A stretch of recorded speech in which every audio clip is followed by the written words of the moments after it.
all the rulers came around, demolished temples. Temple destruction. And who destroyed Somnath temple? Muhammad Ghazni. He comes from Ghazna. Ghazna is in Afghanistan. This is Ghazna. This is Bamiyan. This is Multan. And this is Somnath. So this is a route taken by Muhammad Ghaznavi to reach the Somnath temple. Now in this 5,000 kilometer route, how much area there must have been a spread of Hindu religion? 2,000 kilometers. Now in 1 kilometer area where Hindu religion is spread, generally how many temples are there? Should we compromise at 5? 5, okay. So we compromise that it is at 5. So how much was the distance we had talked about? 2,000 kilometers and 5 temples per kilometer. So how many total temples are there on the way when Ghazni is traveling? 10,000 temples. Now, of course, I forgot to ask you a very elementary question. Did Ghazni come by air route? No, no. He must have traveled on this thing. There's no Pushpak Viman that time. Right, no Pushpak Viman for Muslims. It was there only in our mythology. Okay, that's a good one. Okay, so he traveled this area and on his way, he saw the great statues of Lord Gautam Buddha in Bamiyan. Did he break these Lord Gautam Buddha's statues? No. Or did he think that Taliban fools are going to come later and they will destroy? Did he have intuition? No. Still he did not break. No. Did he destroy the 10,000 temples on the way? No. Why? If he had to insult the Hindu religion in order to go to heaven, right? That's how our temperature, the temperature of our blood goes up, na? That he came, he destroyed our temple, he insulted our Hindu religion. Now, if he had to insult Hindu religion, he could have destroyed any 4 or 5 temples on the way in the beginning and he would have gone back. Why he had to come all the way to Somnath? Now, here comes the clue that in Somnath temple, that time there were 20,000 golden dinars. When Muhammad Ghaznavi came here, he had an army, and in his army, 35% of the soldiers were Hindu. In his army, there were 12 generals. There were 12 generals in his armies, and out of these 12 generals, 5 of those generals were Hindus. Their names were Tilak, Sondhi, Arjan, Ran and Hind. So it was a mixed army of Hindus and Muslims which came and destroyed Somnath temple, and many communal groups here. They try to project Ghaznavi as a great Muslim ruler, right? Now, if he was a great Muslim ruler, do you think he would have destroyed a mosque somewhere? No. Now, Multan I have drawn purposely because when he was coming from Ghazna to Somnath, on way he had to pass through Multan. And in Multan that time there was a Muslim ruler, his name was Abdul Fath Dawood. So when Muhammad Ghaznavi asked Abdul Fath Dawood whether I can come through your territory or not, Abdul Fath Dawood said, you are not permitted to pass into my territory. And on this issue, both these Muslim kings fought, and as a result of their battle, the Jama Masjid of Multan got decimated. So the same person who goes and destroys a temple in Somnath has to destroy a mosque right in the way, right in the beginning. Now there is another Hindu king, his name was Raja Harshdev. He was ruling in Kashmir in 11th century.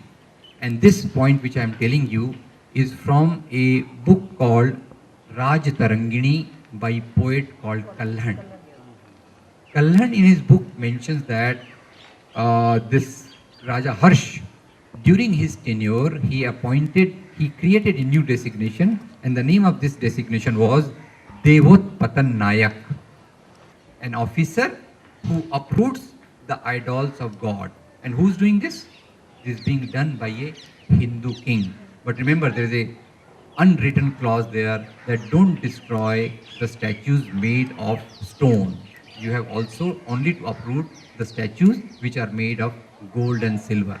In medieval times, many kings destroyed temples, mosques and churches.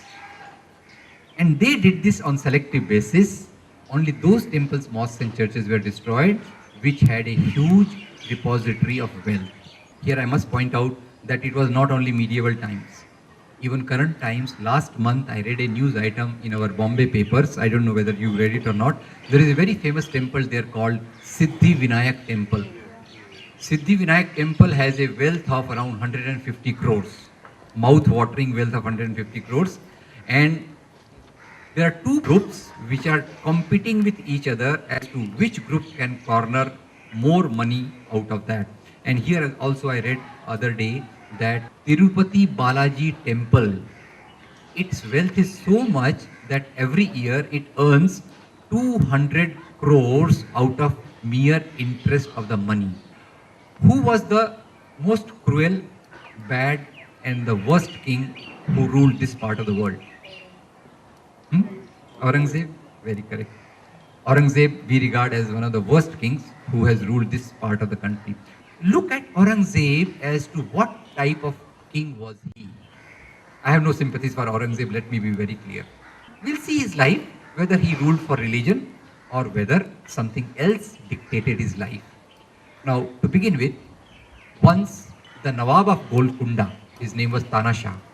Tana Shah did not pay tribute to Aurangzeb for 3 consecutive years.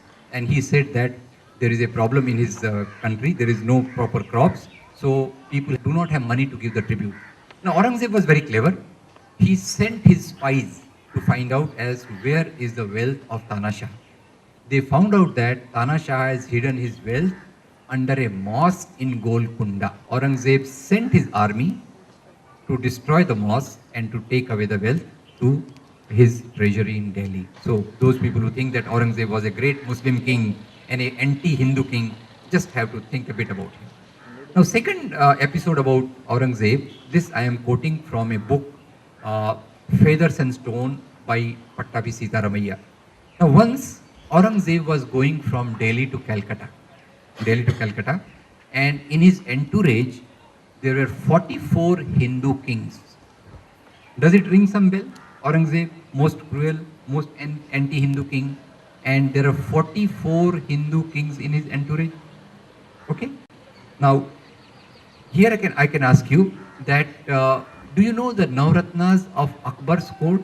Can you tell me some Hindu names from that? Tansen, Birbal, right? So Muslim kings and Hindu officials. I must tell you that Mughal kings did not disturb the social structure of this country. Number one, please remember. Now I can again ask you another KBC type question. The British came here, they plundered the wealth from here. Where did they take it? To England. Simple, right? Now the KBC comes. Where did the Muslim kings take away the wealth of this country? Makkah, Medina, Tehran or Kabul? Nowhere, right? So they did not take away the wealth from this country. They lived here, died here, and all whatever they did was located around here. So can you see the difference between Mughal kings, Mughal rule, and the British rule? Can you see the rule? Right? Some people, their temperature boils, their blood boils whenever the Muslim kings are mentioned. By and large, they are quiet about the British rule. I don't know the reason. This is a homework for you to find out. Those who shout very much against the terrorism, against the Mughal rule, the Muslim rules, by and large, they will keep quiet about George Bush, British rule, etc., etc. That's, of course, an incidental point. Coming back to Aurangzeb. During Mughal period, the number of court officials in the Mughal kingdoms went on rising. Now, Babur, now these days, most of the politics goes on in the name of Babur, na? And if you have to derogate somebody, you can use the word Babur ki aulad. Who invited Babur to come to India? There was a king called Rana Sanga. Rana Sanga that time was having a battle against Ibrahim Lodi. Rana Sanga sent a message to Babur that you come, we will jointly defeat Ibrahim Lodi and we'll rule the country jointly, right? Babur came in partnership, they defeated Ibrahim Lodi. Later on their partnership had a problem. Babur defeated Rana Sanga and he became the emperor, right? But we were talking about 44 Hindu kings in the entourage of Aurangzeb. I must point out that during the reign of Shah Jahan, the number of Hindu court officials was 24%. And we think the Aurangzeb was the most bigoted Muslim king. In his reign, the number of court officials who were Hindus was 33%. Now again, one more question. Who was the chief Senapati, chief general of Akbar? Raja Man Singh, who was one of the major generals of Aurangzeb? Raja Jai Singh, right? So just think about this Hindu-Muslim divide, because generally we will think that because you can otherwise question my story that where did the 44 Hindu kings come into the Aurangzeb's entourage, right? Now, for 44, these Hindu kings, they were also accompanied by their main wives. I hope you get the point. All their wives were not with them. So how many wives were there in that entourage? How many queens were there in the entourage? 44, right? Now this karma, this entourage is going via Kashi, Banaras, right? Now, when this entourage was passing the city of Banaras, then the queens, 44 queens, they passed on their request to Aurangzeb through their husbands that we are passing through such a holy place, why don't we stay here for the night so that we can have a holy dip in Ganges and have darshan of Lord Vishwanath. Now, when this request went to Aurangzeb, Aurangzeb gladly accepted it, and the entourage stopped at Banaras. Next day morning, 44 queens woke up early, went for holy bath in the Ganges, and after having the bath, they came to the temple and had the darshan of Lord Vishwanath. While returning, how many queens had gone? 44. 43 queens returned. The Maharani of Kutch did not return. Now, this is a very painful story.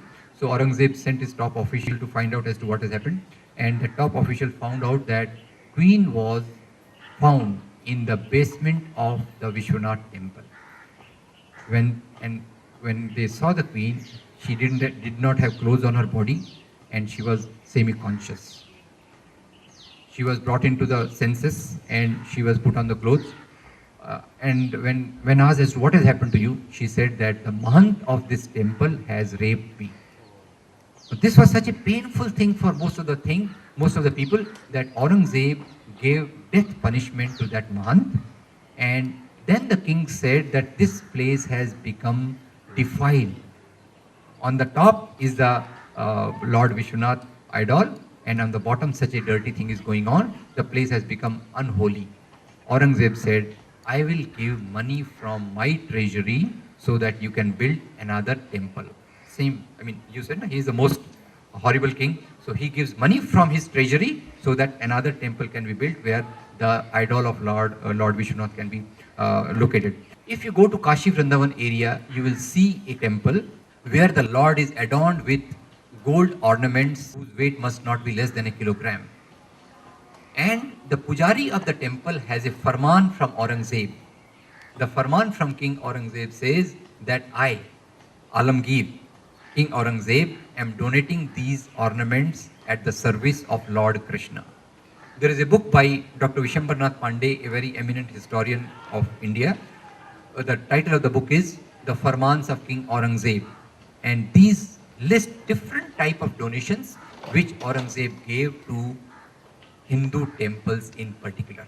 Once Maratha armies went on to attack Tipu Sultan in Srirangapatna. Right? Maratha armies, Hindu, Tipu Sultan, Muslim. Now these Maratha armies, when they went and attacked Tipu Sultan, they could not defeat Tipu Sultan. They were coming back. On way back, they demolished the temple in Srirangapatnam. Hindu armies destroyed a temple in Srirangapatnam, and by demolishing that temple, they gave a message to Tipu Sultan that, look, we can come to your territory and destroy your wealth. And Tipu Sultan got that temple repaired. No king can rule without winning the loyalty of the subjects, without respecting the feelings of the people. How was history written in the times of kings? There were courtiers who were poets, whom we called Charan, Bhat, Shair, who used to write. Imagine, I am a court poet in a particular king's court, 500 years earlier. My king goes to the neighboring area, there is a war, and in the war, my king is successful in annexing that kingdom into his kingdom, right? And in the war, 400 people die. 400 people are butchered mercilessly. Now, I am the poet. I have to write the account of this. How will I write? Will I write that my king is so cruel that he killed 400 people to annex the neighboring kingdom? Will I write this? Why? If I write like this, what will happen? I will be the 401st, right? I will be the 401st. I will not write like this. So what will I write? My king is so brave. He's so noble. He's so religious that in order to spread his religion, he has annexed the neighboring kingdom into his kingdom. So all the annexation. Here, please note, jihad, crusade, dharma yuddha. These three words coming from three traditions. What is the meaning of the jihad? Whatever the meaning, religious meaning, I will not go into that. But most of the kings took the cover of religion in their expansionist programs. They wanted to expand their empires, and always Hindu kings use the word that we are doing dharma yuddha. So if I am a Hindu, I will say dharma yuddha, very good. Jihad, very bad. Crusade, very bad. So now the history has become very simple. You don't have to think much. Just see the religion of the particular king. If it matches with your religion, that is excellent. So if the king belonging to your religion goes to Kabul and Kandahar, Bali and Sumatra, it's a brave act. But if the king from the other religion comes and rules here, that's a very bad act. So this is what history has been reduced to in the hands of the people who are very short-sighted, very narrow-minded. And the crux of the history, what should be the crux of history? Why we should study history? How should it guide us? The basic thing about history, production, social relations, people, their plight, I think that should be the focus of history, and that has been lost.